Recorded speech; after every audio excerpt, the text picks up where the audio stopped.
나치 정권 시절 독일 시민들의 삶은 완전히 재설계되었습니다. 아무것도 소홀히 하지 않았습니다.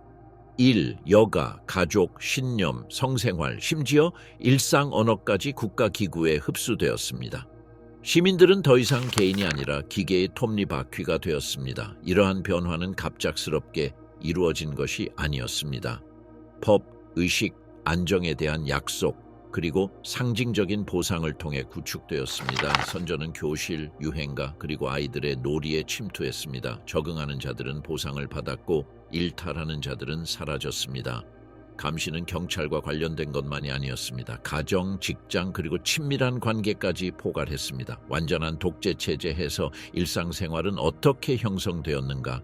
국민들은 자유의 상실에 어느 정도까지 협조했는가? 그리고 이러한 전체주의적 습관 중 얼마나 많은 것이 정권 붕괴 후에도 살아남았는가?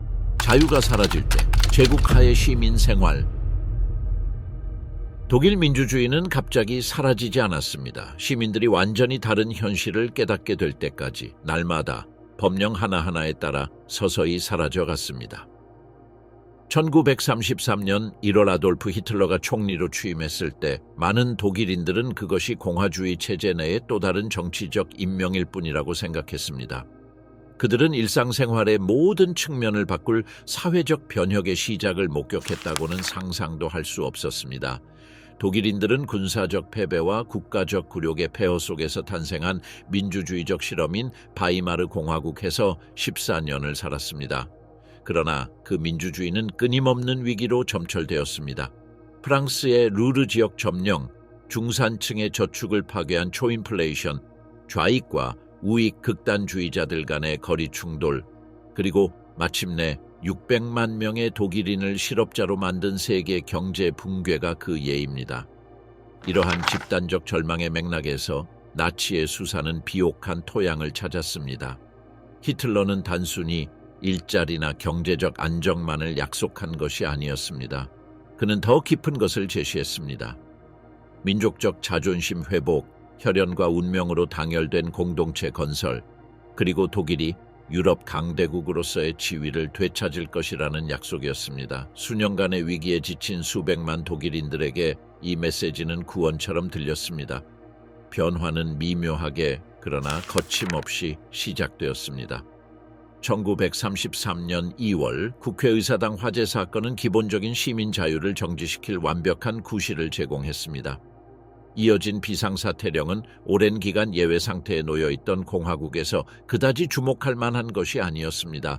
그러나 이번 조치는 일시적인 것이 아니었습니다.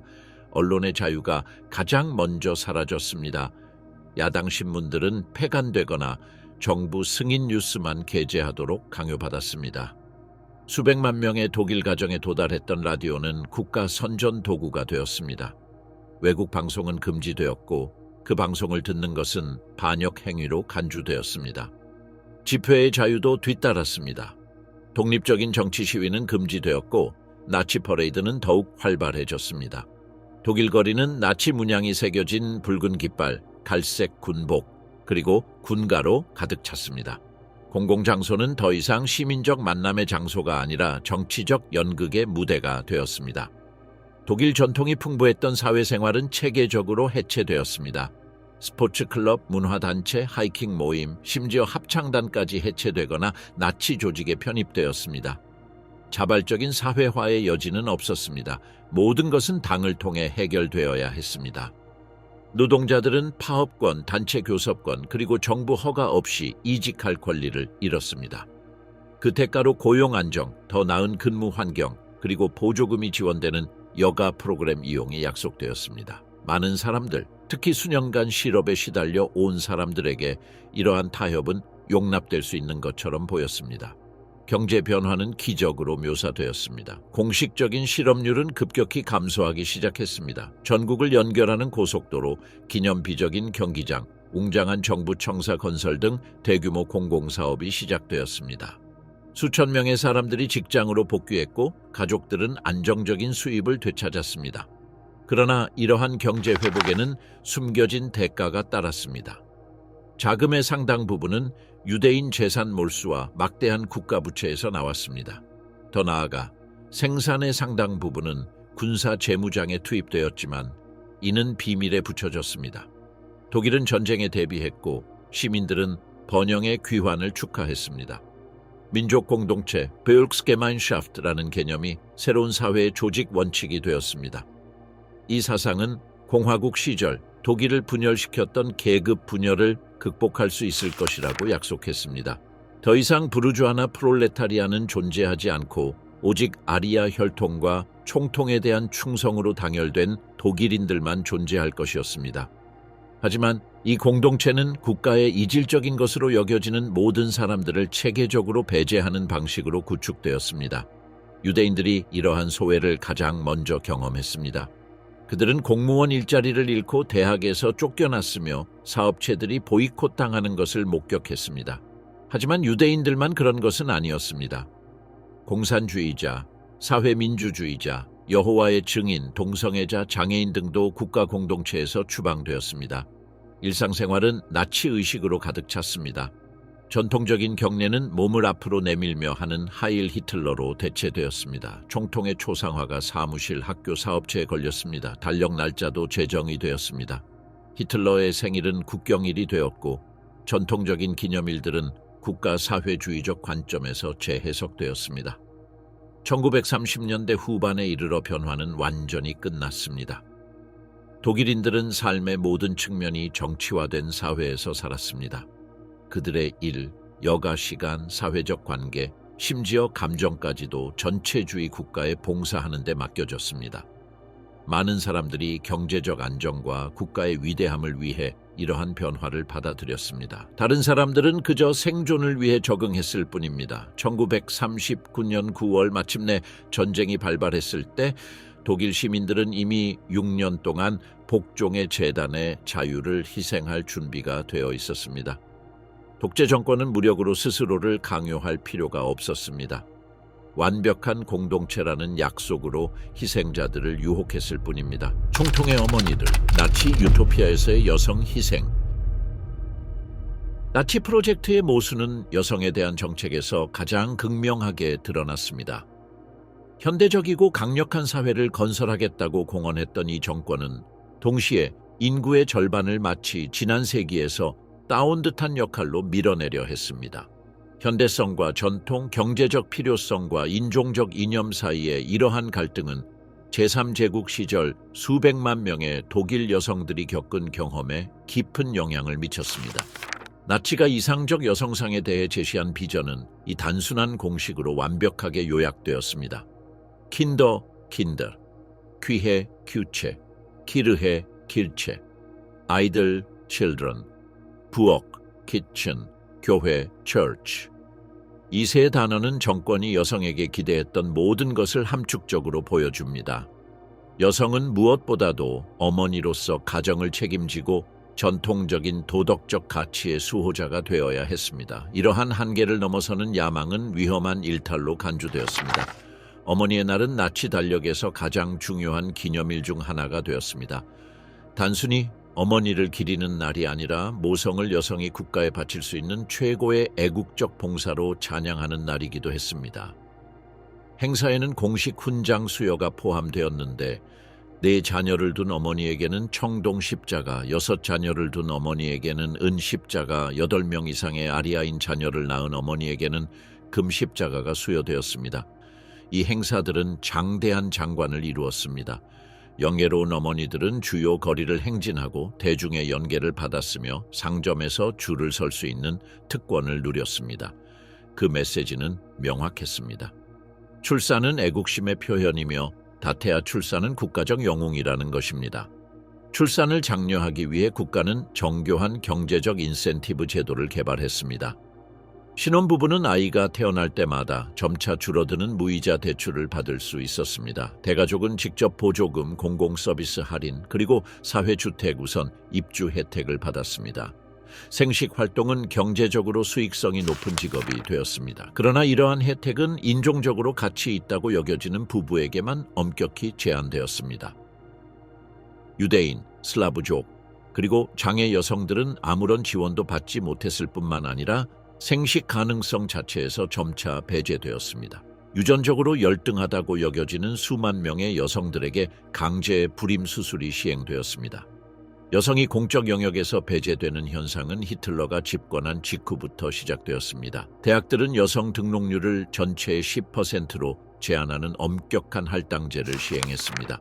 실업한 남성들을 위해 수천 명의 여성 교수, 의사, 변호사, 공무원들이 해고되었습니다. 이러한 정당화는 경제적이면서도 이념적이었습니다. 일하는 여성들이 남성의 일자리를 빼앗고 근본적인 생물학적 사명을 저버렸다는 것이었습니다.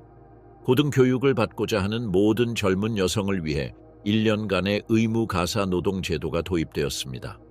12개월 동안 여성들은 농촌가정, 자선단체 또는 자녀가 많은 가정에서 무급으로 일해야 했습니다. 이 프로그램은 무상 노동을 제공했을 뿐만 아니라 젊은 독일 여성들에게 사회에서 진정한 자신의 위치를 알려주는 역할을 했습니다. 귀국에 대한 온갖 수사에도 불구하고 경제 현실은 정권으로 하여금 스스로의 원칙을 저버리도록 강요했습니다. 특히 전쟁 발발 이후 노동력 부족으로 인해 여성들이 대거 노동시장에 재진입하게 되었습니다. 1933년에서 1944년 사이 여성 노동자 수는 400만 명에서 700만 명 이상으로 증가했습니다. 이러한 모순은 놀라운 냉소주의로 처리되었습니다. 공식적으로 여성들은 전쟁 수행에 일하는 것이 아니라 일시적으로 지원하는 것이었습니다. 여성의 임금은 남성보다 상당히 낮았고 공식 선전에서는 노동 기여도가 최소화되었습니다. 하루 12시간을 무기 공장에서 보내면서도 여성들의 본연의 자리는 여전히 가정이라는 허구가 유지되었습니다. 농촌 여성들은 나치즘에서 역설적인 변화를 겪었습니다. 도시 여성들은 기회가 제한되는 반면 농촌 여성들은 당 조직에 참여하고 여행을 다니고 교육을 받도록 장려되었습니다. 이러한 외견상의 해방은 전략적 목표, 즉 농촌을 국가적 사업에 통합하고 농촌 여성들을 전시 경제의 요구에 대비시키는 데 기여했습니다. 수천 명의 젊은 농촌 여성들이 처음으로 마을을 떠나 노동 프로그램에 참여하거나 도시 공장에서 일했습니다. 그들은 여전히 남성보다 열등한 존재로 여겨졌지만 이러한 경험을 통해 과거에는 상상조차 할 수 없었던 경제적, 사회적 독립을 이루었습니다. 많은 여성들이 다시는 전통적인 농촌 생활로 돌아가지 못했습니다. 여성의 성생활 통제는 국가적 강박관념으로 자리 잡았습니다. 도시에서는 당국이 여성의 성행위, 특히 유대인이나 외국인과의 접촉 가능성을 끊임없이 감시했습니다. 인종 간 관계는 독일 혈통에 반하는 범죄로 간주되어 투옥이나 강제 수용소 수감으로 처벌받을 수 있었습니다. 복장, 화장, 그리고 공공장소에서의 행동에 관한 엄격한 규범이 제정되었습니다. 여성들은 과도한 화장을 하거나 너무 짧은 치마를 입거나 외국으로 여겨지는 패션을 따라해서는 안 되었습니다. 용인되는 여성성은 절제되고 모성적이며 국가의 인종적 목표에 완전히 종속되었습니다. 동시에 정권은 역설적이게도 출산율을 높이기 위해 젊은 미혼 아리아 남성들의 성적 문란을 조장했습니다. 젊은 여성들을 특별 농장으로 보내 정식 결혼 없이도 선별된 친위대원들과 아이를 낳게 하는 프로그램이 마련되었습니다. 이 아이들은 국가에 의해 미래의 인종적 엘리트로 양육될 것입니다. 나치즘 치에서 여성의 경험은 전체주의가 모순을 통제도구로 변모시키는 능력을 여실히 보여줍니다. 보호를 약속하면서도 종속을 강요하고 모성을 찬양하면서도 여성의 노동력을 착취함으로써 나치 정권은 수백만 명의 여성들이 자신들의 억압에 동참하도록 설득하고 자신들이 더 높은 목적을 위해 봉사하고 있다고 확신하게 만들었습니다. 도난당한 어린 시절, 히틀러가 독일의 어린 시절을 어떻게 재구성했는가? 제3제국의 사회실험실에서 독일 유년기의 변화보다 더 야심찬 실험은 없었습니다. 아이들은 아리아 인종의 미래, 히틀러가 건설하겠다고 약속했던 천년제국을 계승할 세대를 상징했습니다. 따라서 걷고 말할 수 있게 된 순간부터 아이들은 독립적인 사고의 흔적을 지우고 총통과 국가에 대한 절대적인 복종으로 대체하려는 체계적인 세뇌 과정을 거쳤습니다. 교육혁명은 교실에서 시작되었습니다. 비판적 사고와 인본주의 교육을 강조했던 옛 독일 학교 시스템은 완전히 해체되었습니다. 그 자리에는 시민이 아닌 군인을 양성하기 위해 고안된 교육 과정이 들어섰습니다. 모든 과목은 나치 인종 이념의 시각으로 재해석되었습니다. 생물학은 아리아인의 우월성을 가르치는 주요 수단이 되었습니다. 아이들은 두개골을 측정하고 인종 유형을 분류하고 퇴보적인 신체적 특징을 파악하는 법을 배웠습니다. 유대인, 슬라브족, 아프리카인의 사진을 열등한 인종의 예로 제시하는 한편 아리아인 모델은 인간 완벽의 이상적인 모습으로 제시되었습니다. 이러한 교훈은 추상적인 것이 아니었습니다. 인종차별이 만연한 세상에 대비할 수 있도록 아이들을 준비시켜 주었습니다. 수학은 국가폭력을 정상화하는 문제들을 포함했습니다.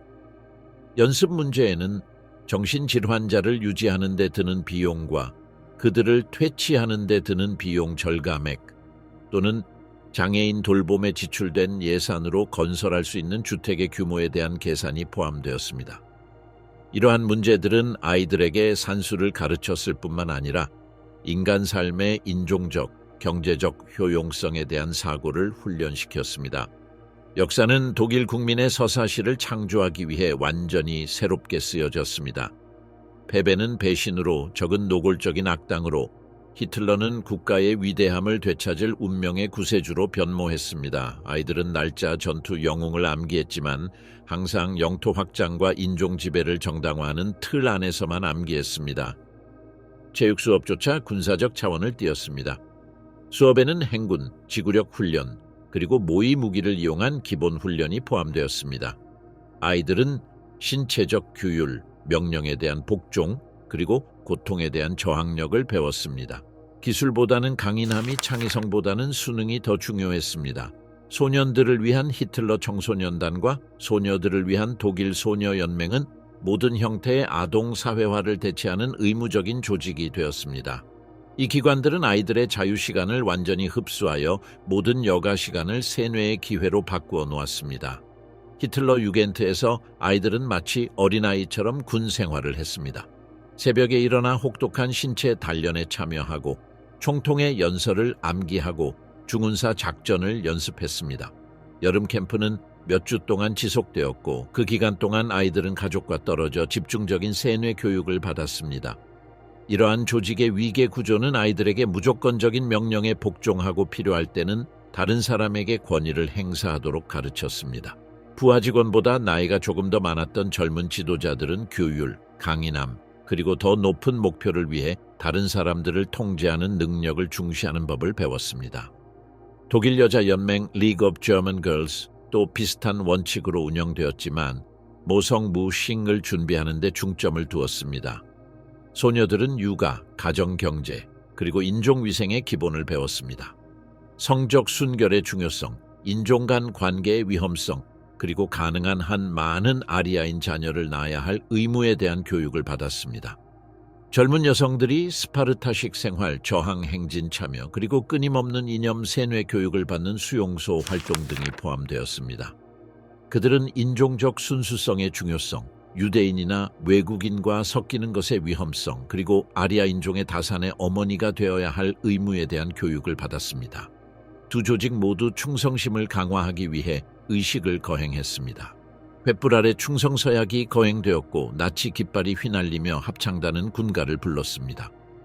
이러한 행사는 마치 종교적인 분위기를 조성하여 총통에 대한 복종의 중요성을 아이들의 기억 속에 깊이 새겨 넣었습니다. 특히 유망하다고 여겨지는 아이들을 위해 정권은 엘리트 교육기관을 설립했습니다. 나포라투는 미래의 제국 지도자들이 나치 이념, 군사훈련, 그리고 스파르타식 규율에 대한 집중훈련을 받는 군사화된 기숙 학교였습니다. 이 학교들의 생활은 의도적으로 가혹했습니다. 식량 부족, 체벌, 끊임없는 경쟁, 그리고 약자의 제거가 그 예입니다. 더욱 엄격한 아돌프 히틀러 학교는 당의 미래 정치 지도자들을 양성했습니다. 이곳에서는 복종뿐 아니라 전체주의 권력을 휘두르는 데 필요한 기술, 즉 심리적 조종, 대중통제, 그리고 무자비한적 제거까지 가르쳤습니다.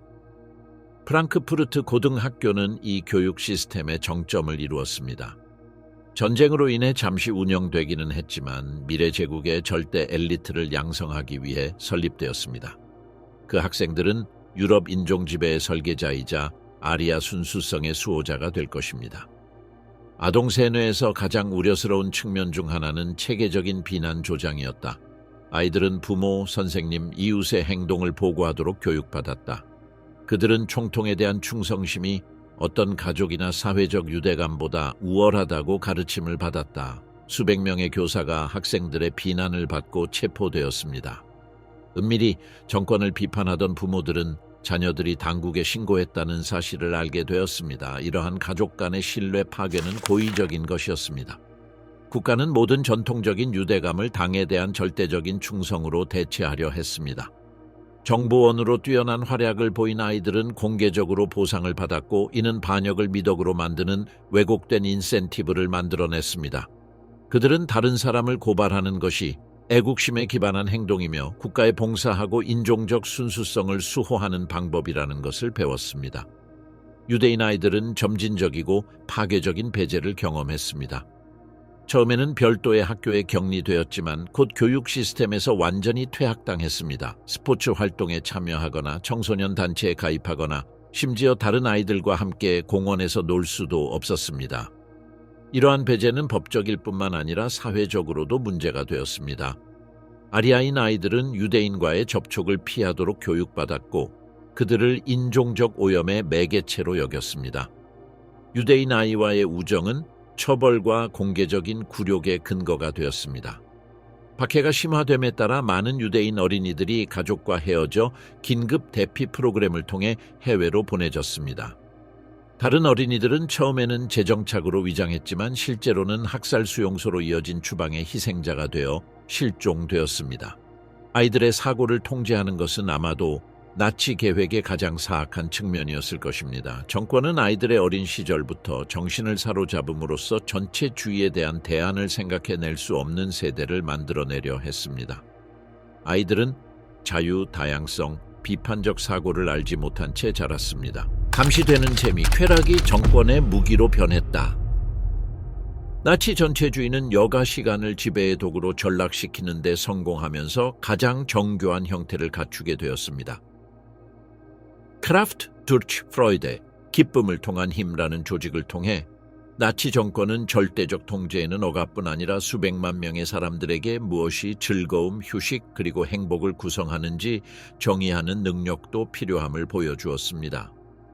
이 제도는 현대사에서 사회 조작에 대한 가장 혁신적인 실험 중 하나였습니다. KDF는 대중 심리학에 대한 심오한 이해에서 탄생했습니다.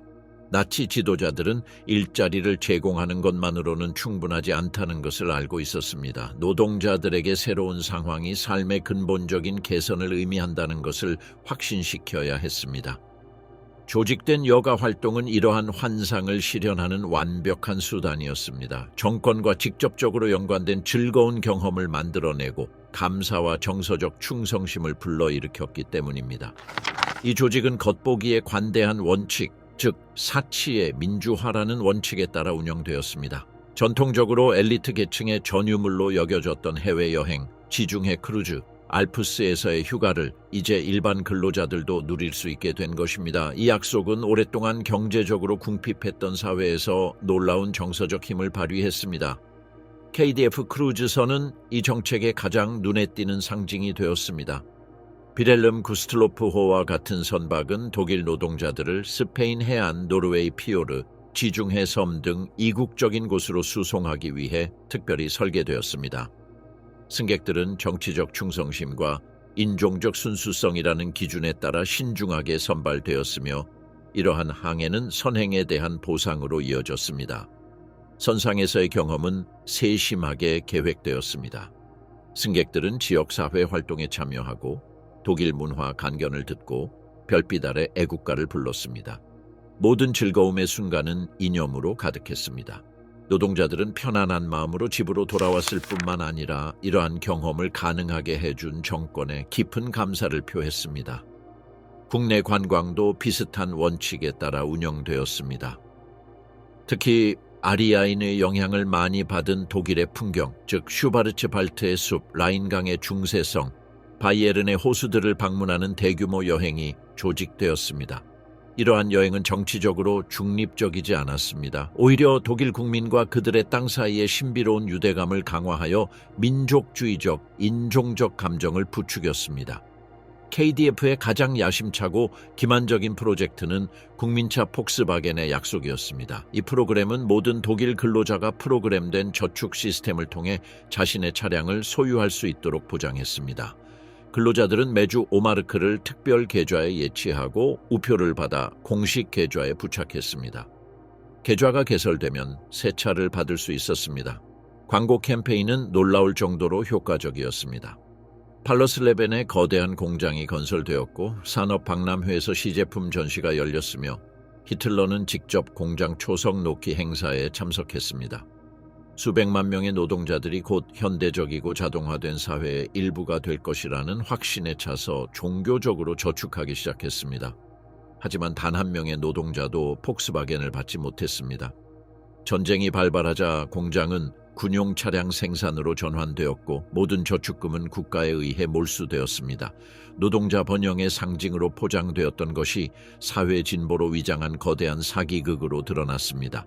이래 아름다운 프로그램은 겉보기에 좋은 웰빙을 통한 통제 전략의 또 다른 측면을 보여주었습니다. 이 프로그램을 통해 수천 개 공장의 물리적 환경이 개선되었습니다. 현대적인 탈의실이 설치되고 벽은 밝은 색으로 칠해졌으며 깨끗한 식당이 지어졌고 정원이 있는 휴게 공간이 조성되었습니다. 이러한 개선은 근로자 복지에 대한 진정한 관심에서 비롯된 것이 아니라 의도적인 대체 전략에서 비롯된 것이었습니다. 임금 인상이나 노동시간 단축 대신 정권은 사회적 진보라는 환상을 만들어내는 표면적인 개선만 제시했습니다. 근로자들은 근본적인 노동 조건이 악화되었음에도 불구하고 더 쾌적한 환경에서 일할 수 있다는 사실에 감사해야 했습니다. 이러한 개선 사업의 상당수는 노동자들이 직접 자금을 조달하여 이루어졌으며 노동자들은 정규 근무 시간 이후에도 자발적으로 노동력을 제공해야 했습니다. 미화 부대가 창설되어 추가 보상 없이 여가 시간에 페인트 칠 정원 가꾸기, 건축 작업을 했습니다. 이 제도 덕분에 노동자들은 자신의 금목걸이 비용을 스스로 부담할 수 있었습니다. 독일 아우토반 건설은 눈에 띄는 진전을 통해 독일을 유혹하는 전략의 또 다른 요소로 작용했습니다. 이 도로들은 군사적, 경제적 목적뿐만 아니라 중요한 심리적 기능도 수행했습니다. 즉, 정권이 독일의 지형을 물리적으로 변형시킬 수 있음을 보여주었습니다. 히틀러가 삽을 든 자랑스러운 노동자들에 둘러싸여 새 공사 구간을 개통하는 모습이 담긴 사진들이 신문과 뉴스 영화에 끊임없이 등장했습니다. 이 사진들은 강력한 메시지를 전달했습니다. 나치의 지도 아래 독일은 현대적이고 질서 정연하며 번영하는 국가로 거듭나고 있었습니다. KDF는 또한 광범위한 문화 및 스포츠 활동 네트워크를 구축했습니다. 노동자 합창단, 아마추어 극단, 체육대회, 민속축제 등이 창설되었습니다. 이러한 모든 활동은 무료이거나 매우 저렴하여 경제적으로 어려운 가정도 쉽게 참여할 수 있었습니다. 그러나 이러한 행사 참여는 진정한 자발적인 것이 아니었습니다. KDF 활동에 참여하지 않는 노동자들은 잠재적인 불만 세력이나 반사회적 인물로 의심의 눈초리를 받았습니다. 정권의 정책에 대한 열정을 보여달라는 사회적 압력은 끊이지 않았습니다. 더욱이 이러한 모든 활동은 사회적 감시 목적에도 활용되었습니다. KDF 관계자들은 참가자들의 태도를 관찰하고 덜 열정적으로 보이는 사람들을 파악했으며 의심스러운 행동을 당국에 보고했습니다. 쾌락은 사회 통제의 덫이 되었습니다.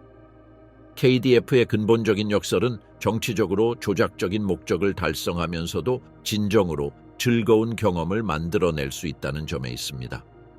크루즈나 여행에 참여한 노동자들은 이러한 활동을 진심으로 즐겼고 삶의 질이 눈에 띄게 향상되었으며 자신들을 가능하게 해준 시스템에 대한 감사의 마음을 갖게 되었습니다. 이러한 감사는 바로 이성적 계산을 초월하는 정서적 유대감을 형성하는 것이었습니다. 전쟁이 발발했을 때 많은 노동자들은 겉보기에 자신들의 삶을 눈에 띄게 개선해준 제도를 위해 기꺼이 자신을 희생했습니다. 하지만 이러한 혜택의 궁극적인 대가는 자신들이 얻은 일시적인 이점보다 헤아릴 수 없을 만큼 클 것이라는 사실을 깨닫지 못했습니다. 제국에 맞서는 스윙, 복종을 거부한 청년들. 함부르크의 지하 담배 연기와 금지된 재즈 선율 속에서 나치 전체주의에 맞선 예상치 못한 저항이 탄생했습니다.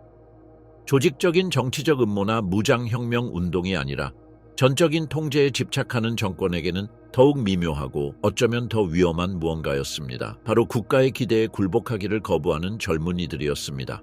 스윙 청년단은 획일적으로 복종하는 청년을 만들려는 나치의 계획에 균열을 냈습니다. 재즈는 마치 조용한 문화 침공처럼 독일에 도착했습니다. 밀수된 음반, 해외에서 압수한 라디오 방송, 그리고 미국으로 건너간 음악가들을 통해 이 음악은 독일 주요 도시의 나이트클럽에 진출했습니다. 나치 이념에 있어 재즈는 제거되어야 할 모든 것을 상징했습니다. 재즈는 유대인 음악가들과 연관된 흑인 음악이었고 집단적 규율보다는 개인의 즉흥 연주를 찬양했습니다.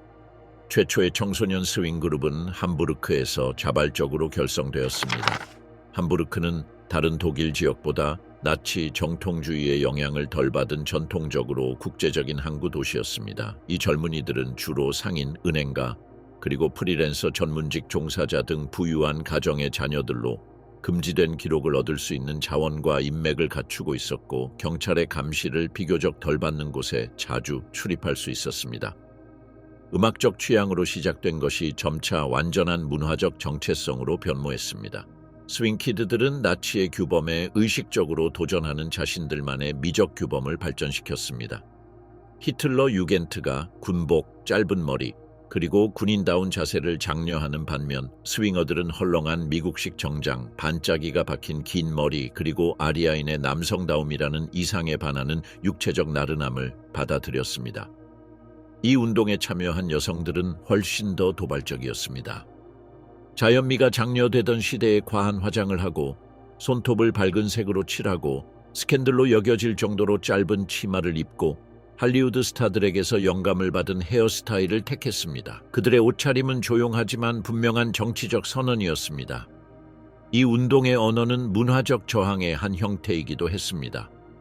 스윙 청년들은 독일어와 영어 표현을 섞어 쓰고 자신만의 속어를 만들어냈으며 자신들 집단 밖의 사람들을 의도적으로 배제하는 소통 방식을 발전시켰습니다. 다른 이들이 하일 히틀러를 외칠 때 그들은 거의 감춰지지 않은 반어법으로 스윙 하일을 속삭였습니다. 스윙 파티는 제3제국의 억압적인 환경 속에서 거의 유토피아적인 자유의 공간이 되었습니다. 개인 아파트, 클럽, 지하실, 그리고 때로는 관대한 상업시설에서 이 젊은이들은 나치의 통치가 존재하지 않는 환경을 조성했습니다. 그들은 금지된 음악에 맞춰 춤을 추고 술을 마시고 자유롭게 추파를 던지고 정권에 대한 비판적인 의견을 피력했습니다. 성싱은 문화투쟁의 또 다른 전선이었다.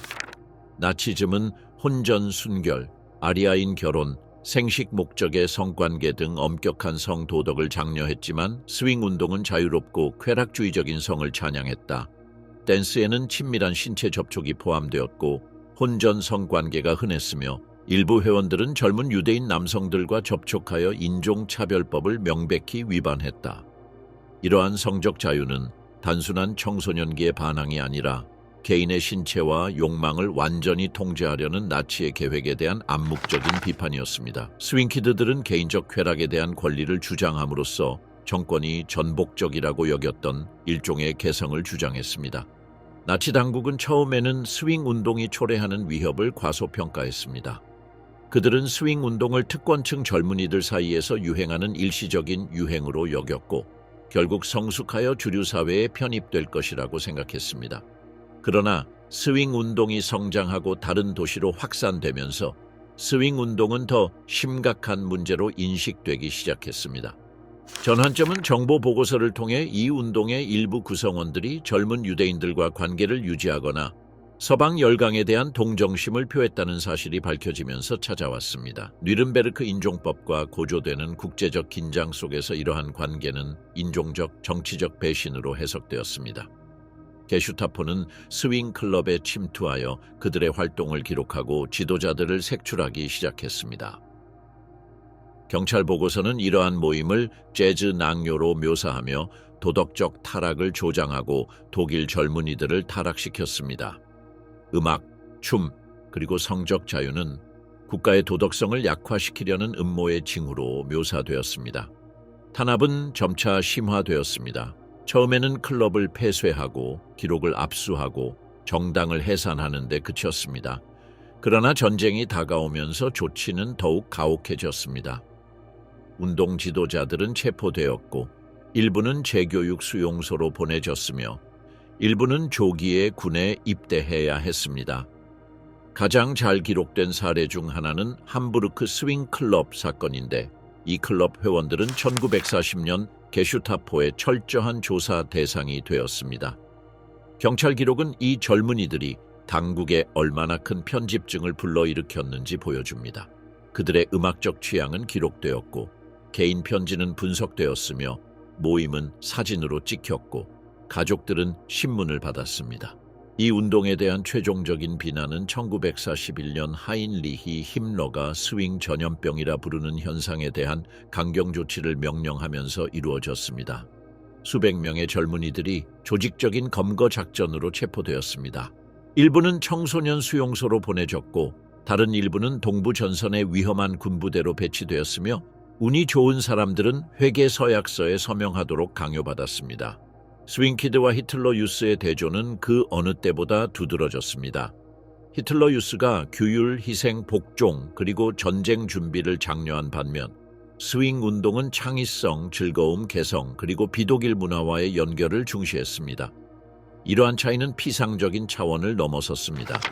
이는 청년이 어떠해야 하는지에 대한 완전히 상반된 두 가지 비전을 보여주었습니다. 하나는 권력을 영속시키는 국가의 도구이고 다른 하나는 개인적 탐구와 창의적 자유를 위한 공간이었습니다. 나치 정권에게 이 두 번째 비전이 꽃피도록 허용하는 것은 총통에 대한 복종보다 더 중요한 가치가 있음을 인정하는 것을 의미했습니다. 스윙 운동은 명시적인 정치 프로그램을 개발하거나 나치 정부를 전복하려고 시도한 적이 없습니다. 그들의 저항은 이념적이라기보다는 실존적이었습니다. 그들은 국가가 자신들이 어떻게 살아야 하는지, 무엇을 들어야 하는지, 어떤 옷을 입어야 하는지, 누구와 어울려야 하는지를 규정하는 것을 거부했습니다. 이러한 형태의 문화적 저항은 전체주의 정권에게 특히 위협적인 것으로 드러났습니다. 공공연한 탄압 없이는 저항하기가 어려웠기 때문입니다. 스윙키드들은 특정 법을 위반하거나 파괴 행위를 저지르지 않았습니다. 그들은 단지 국가의 기대와는 다르게 존재했을 뿐입니다. 그들의 유산은 음악과 패션을 초월합니다. 그들은 가장 억압적인 환경에서도 인간은 자유와 진정성의 공간을 보존할 방법을 찾을 수 있음을 보여주었습니다. 함부르크 지하에서 펼쳐진 그들의 무언의 춤은 인간 경험의 총체적인 표준화에 저항할 수 있다는 믿음의 행위였습니다. 전쟁이 마침내 끝나고 독일이 재건을 시작했을 때 스윙키드들이 주창했던 많은 가치들, 즉 개성, 세계주의, 문화적 자유는 새로운 민주주의 사회의 기둥이 되었습니다. 겉보기에 경솔했던 그들의 저항은 더 자유로운 미래의 씨앗을 보존했습니다. 아리아인의 약탈, 제3제국의 재정을 지원한 경제적 약탈. 나치의 경제 기적이라고 여겨졌던 것의 이면에는 더욱 불길한 현실이 도사리고 있었습니다. 바로 독일 유대인 시민들의 재산을 체계적이고 계획적으로 강탈한 것입니다. 아리아화는 자발적인 민중폭력 과정이 아니라 반유대주의를 국가와 아리아계 수혜자들을 위한 실질적인 부로 탈바꿈시킨 치밀하게 실행된 작전이었습니다. 이 대규모 강탈은 정권의 경제 성장에 자금을 제공했을 뿐만 아니라 이 집단 학살 계획에 참여한 수백만 명의 평범한 독일인들을 윤리적으로 위험에 빠뜨렸습니다. 이 전략은 겉보기에는 자제적인 태도로 시작되었습니다. 1933년 4월 정권은 유대인 사업체에 대한 전국적인 불매운동을 조직했는데 비록 단 하루 동안만 지속되었지만 중요한 선례를 남겼습니다. 유대인 경제가 독일 국익이라는 명분으로 합법적으로 공격받을 수 있다는 것이었습니다. SA 남독일군 대원들은 상점 앞에 위협적인 팻말을 들고 서 있었고 감히 안으로 들어오려는 손님들의 사진을 찍고 창문에 식별 기호를 표시했습니다. 겉보기에 사소해 보이는 이 사건은 여러 가지 전략적 목적을 달성했습니다.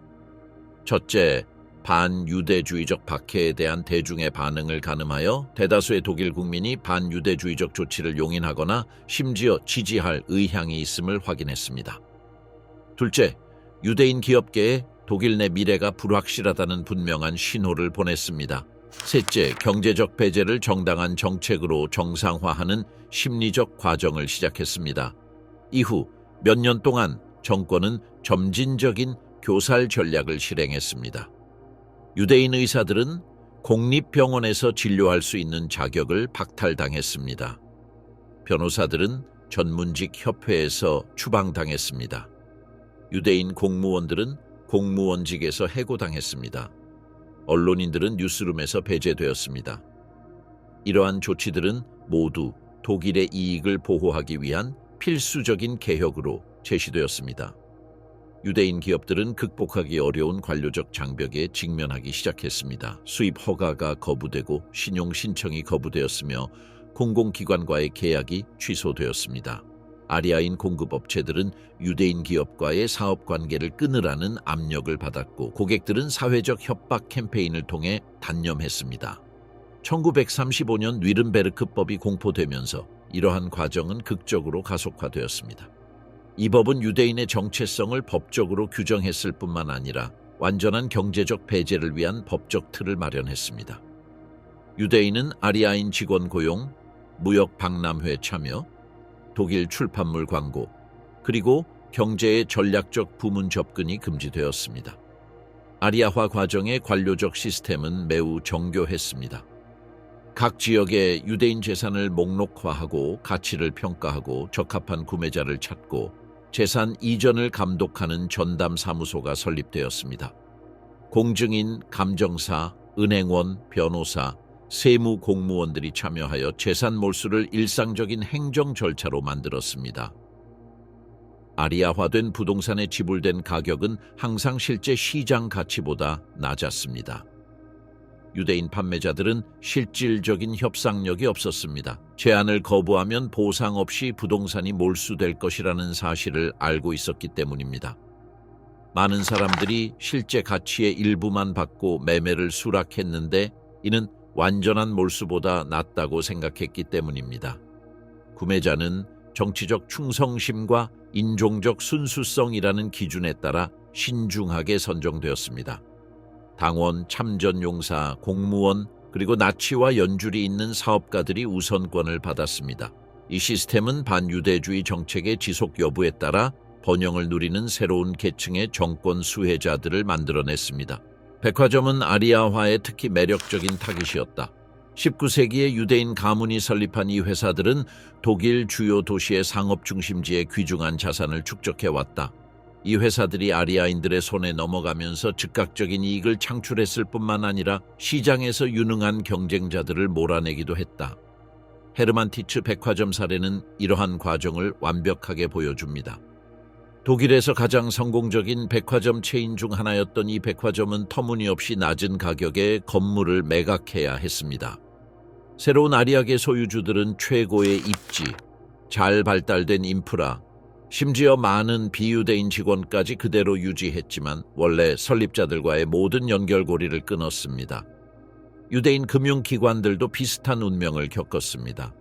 수세기 동안 이어져온 은행들은 청산되거나 아리아계 경쟁자들에게 흡수되었습니다. 수십 년간 축적된 노동의 결과물은 다양한 법적 명분으로 몰수되었습니다. 여러 세대에 걸쳐 구축된 사업 네트워크는 해체되어 정치적으로 올바른 수혜자들에게 재분배되었습니다. 1938년 11월 수정의 밤은 아리아화의 마지막 단계로 접어드는 전환점이었습니다.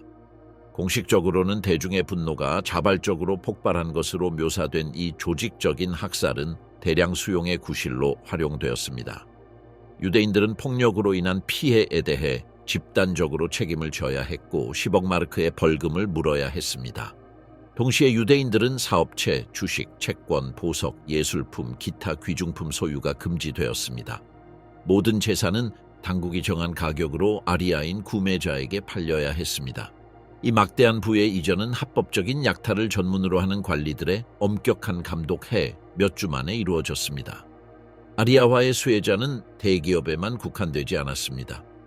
평범한 독일 가정들은 세무당국이 주최한 경매에서 압수된 가구, 의류, 악기, 책, 가정용품 등을 상징적인 가격에 구매했습니다. 이러한 대량 판매는 지역 신문에 광고되었고 수많은 구매자들이 열광적인 반응을 보였습니다. 나치 국가는 아리아화로 얻은 수익을 여러 전략적 목표 달성에 사용했습니다.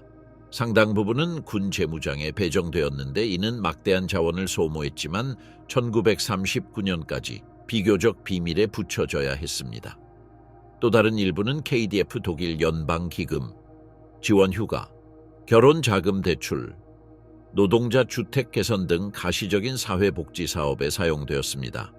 유대인에서 국가로, 국가에서 아리아인으로 이어지는 이러한 수직적 재분배는 집단적 공모라는 왜곡된 시스템을 만들어냈습니다. 수백만 명의 독일인들은 과거 유대인 이웃들에 대한 박해와 직접적으로 관련된 가시적인 물질적 향상을 경험했습니다. 억압은 개인의 번영으로 전환되었습니다. 약탈 규모는 엄청납니다. 역사 연구에 따르면 1933년에서 1942년 사이에 10만 개가 넘는 유대인 기업이 아리아인화되었다고 합니다. 이전된 자산의 총 가치는 전쟁 후 마셜 플랜을 통해 독일이 받은 자원을 상당히 초과합니다. 아리아인화는 현대사에서 가장 대규모의 부의 이전 중 하나였습니다. 아리아화는 경제적 영향 외에도 정권의 중요한 심리적, 정치적 기능을 수행했습니다. 아리아계 독일인들에게 유대인 박해가 실질적인 이익을 가져다 준다는 것을 보여주었습니다. 또한 나치 정책의 지속에 의존하는 번영을 누리는 수많은 수혜 계층을 만들어냈습니다. 그리고 국가 폭력이 경제적으로 이익이 될 수 있다는 관념을 정상화했습니다. 전쟁이 발발하고 최종 해결책이 시행될 무렵 아리아화는 물리적으로나 심리적으로나 대량 학살의 길을 열어놓았습니다. 독일인들은 이미 유대인에게 재산권이 없다는 사실을 인정했습니다. 유대인의 생명권을 박탈하는 조치는 생각보다 비극적으로 미미했습니다. 아리아화의 유산은 나치 시대를 넘어 지속되었습니다. 수혜자들은 전쟁 후 부정하게 얻은 재산의 상당 부분을 유지했고 많은 독일 가정은 훔친 물건을 기반으로 전후 번영을 이루었습니다. 배상 정의는 제한적이고 불완전했으며 이로 인해 약탈의 과실이 독일 경제에 영구적으로 편입되었습니다. 공포의 제국, 독일은 어떻게 침묵했는가? 제3제국에서 정치적 반대는 단순히 패배한 것이 아니었습니다. 존재 자체에서 완전히 지워져 그 가능성에 대한 기억조차 대중의 의식에서 사라졌습니다. 이러한 말살 과정은 국가 폭력에만 의존한 것은 아니었습니다. 비록 국가 폭력이 잔혹하고 체계적이기는 했지만 말입니다. 그 진정한 힘은 모든 시민을 잠재적 자경 단원으로, 모든 사적인 대화를 치명적인 위험으로 변모시킬 만큼 만연한 사회 감시 시스템을 구축한 데 있었습니다. 독일 민주주의의 해체는 나치 프로젝트의 전략적 정교함을 드러내는 계산된 순서를 따랐습니다. 먼저 공산주의자들은 제거되었고 국회의사당 방화 사건을 빌미로 KPD 지도자들의 대량 체포가 정당화되었습니다. 급진 좌파는 몇 주 만에 자취를 감추었고 지도자들은 최초의 강제 수용소로 보내졌으며 조직망은 완전히 해체되었습니다. 사회민주당이 곧 뒤따랐습니다. 오랜 민주주의 전통과 법치주의에 대한 존중은 모든 헌법적 규범을 위반하는 데 거리낌이 없는 정권의 손쉬운 먹잇감이 되었습니다. 사회민주당의 신문은 폐쇄되었고 사무실은 점거당했으며 지도자들은 체포되었습니다. 바이마르 공화국의 중추였던 스페이디는 거의 저항 없이 사라졌습니다. 노동조합도 비슷한 운명을 겪었습니다. 역설적이게도 1933년 노동절은 독일에서 결사의 자유가 보장된 마지막 날이었습니다. 전통적인 축하 행사를 통해 의심을 피하려던 SWA는 다음 날 전국의 노조 본부를 점거했습니다. 노조 지도자들은 체포되었고 서류는 압수되었으며 자금은 도난당했습니다. 불과 몇 시간 만에 수십 년간 이어져 온 노동조직은 잿더미로 변했습니다. 보수당과 자유당은 정치적 압력과 테러의 결합으로 해체되었습니다. 당 지도부는 처음에는 히틀러를 통제하고자 히틀러와 협력했지만 결국 스스로의 파멸에 공모했다는 사실을 깨달았습니다. 1933년 7월 나치 독일 사회주의 노동자당 NSDAP은 독일에서 유일한 합법적 정당이 되었습니다. 하지만 공식적인 정치 구조의 재건은 첫걸음에 불과했습니다. 나치즘의 진정한 억압적 천재성은 사생활의 가장 은밀한 구석구석까지 침투하는 감시 시스템을 구축한 데 있었습니다. 게슈타포는 수적으로 제한적이었음에도 불구하고 이웃, 동료, 친구, 심지어 가족까지 포함한 정보원 네트워크를 통해 6,500만 명의 인구를 통제하는 데 성공했습니다. 이 네트워크는 명확한 위계와 명확한 명령 체계를 갖춘 공식적인 구조가 아니었습니다. 그것은 훨씬 더 미묘하고 위험한 것이었습니다. 모든 개인이 언제든 자신을 고발하려는 누군가에게 감시당할 수 있다는 것을 아는 시스템이었습니다. 편집증은 독일 국민의 정상적인 심리 상태가 되었습니다. 불만은 끊임없이 게슈타포 사무실로 흘러들어왔습니다. 술집에서 히틀러에 대한 농담, 배급대에서 쏟아진 전쟁에 대한 비판, 나치 퍼레이드에서의 당황한 표정까지. 어떤 경솔한 행동이라도 공식적인 고발로 이어질 수 있었습니다. 비밀 경찰 기록은 이러한 불만의 상당수가 겉보기에 사소해 보였지만 그에 따른 처벌은 지나치게 가혹했음을 보여줍니다. 직장은 생존을 위해 비판적인 생각을 억누르는 침묵의 전장이 되었다. 노동자들은 안전한 주제에 대해서만 발언하고 오해받을 수 있는 발언은 피하며 정권의 정책에 대한 끊임없는 열정을 보여주는 법을 배웠다. 침묵은 저항의 한 형태이자 공모의 한 형태가 되었다. 공장에서는 감독관이 의심스러운 행동을 보고하고 근로자는 생산성뿐만 아니라 정치적 충성도에 따라 평가받고 정당하지 않은 결근이나 비판적인 의견을 제시하면 즉시 해고되고 블랙리스트에 올라가 다른 곳에서 취업할 수 없는 시스템을 구축했습니다. 노동자들은 정부의 허가 없이 파업, 단체 교섭, 그리고 이직할 권리를 잃었습니다. 1934년 전국 노동조합법 National Labor Organization Act에 따라 산업은 봉건 제도로 회귀했고 직원들은 농노와 같은 신분으로 전락했습니다. 고용주가 직원의 퇴직을 원하지 않을 경우 새로운 직장을 시작하는 데 필요한 서류 제출을 거부할 수 있었습니다. 교육 시스템은 사회 감시의 또 다른 전선이 되었다. 교사들은 학생들의 태도와 가족들이 표출하는 의견을 관찰하라는 지시를 받았다. 나치 청년 조직에 세뇌된 아이들은 부모에 대한 잠재적 정보원으로 전락했다. 아이들이 집에서 정권에 대한 비판을 엿듣게 되면서 가정 내 대화는 위험해졌다. 수백 명의 부모가 자녀들에게 고발당한 후 체포되었습니다. 국가는 사생활의 마지막 보금자리인 가정에 침투하는 데 성공했습니다. 시민사회를 하나로 묶는 기본적인 신뢰는 의도적으로 파괴되었고 유일하게 안전한 유대감인 총통에 대한 충성심으로 대체되었습니다. 만연한 테러에도 불구하고 인류가 완전히 박멸되지 않았음을 보여주는 미묘한 형태의 저항이 존재했습니다. 일부 공장에서는 수동적인 사보타주가 자행되었습니다.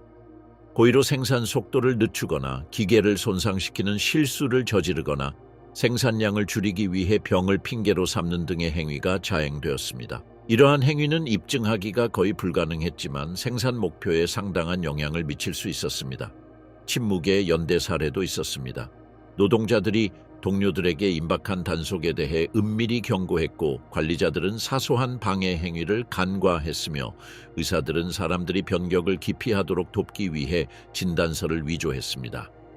억압적인 시스템에 대한 이러한 작은 균열은 국가가 강요하는 것 외에 다른 가치의 가능성을 보존했기 때문에 중요했습니다. 지식인과 예술가들은 자신들을 침묵시킬 뿐만 아니라 과거의 문화적 영향력마저 말살하려는 특수한 형태의 억압에 직면했습니다. 1933년 5월의 도서 소각 사건은 수천 권의 저작물 금지, 작가와 학자들의 추방, 그리고 독일 문화사의 재편을 포함한 광범위한 문화적 숙청의 가장 가시적인 상징일 뿐이었습니다.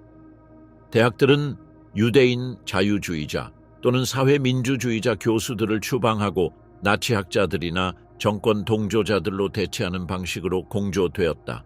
학문의 자유는 사라졌고 과학 연구는 국가의 이념적 목표에 종속되었다. 비판적 사고는 인종주의적이고 민족주의적인 교리의 반복으로 대체되었다. 언론은 선전부의 연장선상에 놓였습니다. 언론인들은 국가가 통제하는 전문직 단체에 소속되었고 나치 자격증을 소지한 사람만 언론 활동을 할 수 있었습니다. 정보는 선전으로 대체되었고 현실은 정권의 정치적 목표를 통해 역과되었습니다. 1939년이 되자 정치적 반대 세력을 말살하려는 계획은 사실상 완료되었습니다. 대한정당도 독립노조도 자유언론도 자치대학도 반대 의견을 표명할 수 있는 공공장소도 존재하지 않았습니다. 더 중요한 것은 정치적 대안을 구상하는 능력 자체가 체계적으로 파괴되었다는 것입니다. 이러한 억압의 성공은 조직적인 저항의 부재로만 측정될 수 없으며 독일 국민의 심리적 변화로 측정될 수 있습니다. 수백만 명의 국민은 허용된 것만 생각하고 승인된 것만 표현하고 국가가 적절하다고 판단하는 것만을 바라는 법을 배웠습니다. 독재 정권은 제도뿐 아니라 국민의 정신에도 침투했습니다. 전쟁이 발발했을 때 심리적으로 준비된 이 사람들은 막대한 희생을 감수하고 대량 학살에 가담하고 패배가 불가피한 상황에서도 싸움을 계속할 의지가 있었습니다. 억압은 단순히 반대 세력을 침묵시키는 데 그치지 않았습니다. 오히려 도덕적 회복력이 없는 사회를 만들어냈습니다. 이 억압적인 체제의 유산은 전쟁이 끝난 후에도 지속되었습니다. 사회적 불신, 진정한 정치적 유대감을 형성하지 못하는 무능력, 그리고 진실을 규명하기 위해 외부 권위를 추구하는 경향은 수십 년 동안 독일 사회를 특징지었습니다. 전후 민주주의는 폭격으로 파괴된 도시의 물리적 폐허뿐 아니라 자유를 잊은 사회의 심리적 잔해 위에도 재건되어야 했습니다.